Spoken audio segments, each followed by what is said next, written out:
হেৰি আমাৰ ভতিজা ছোৱালীজনী স্কুলৰ টিচাৰ এটাই হেৰি কৰিছিল, টিউশ্যন কৰিছিল। কৰি পেলাই 2025 জানুৱাৰীৰ পৰা কৰিছিল আৰু হ'লি ছেপ্টেম্বৰ মাহৰ পৰা মানে আপিটোক ফিজিকেলি হেৰি কৰি আছে, হাৰাচমেণ্ট কৰি আছে।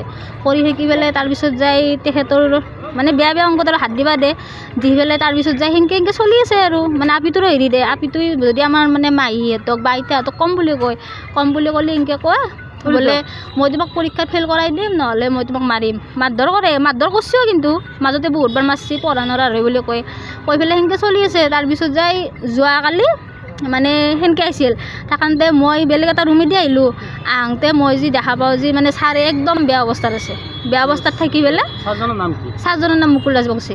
স্কুলখনৰ নাম পবীন্দ্ৰনাথ চৌধুৰী প্ৰাথমিক বিদ্যালয়।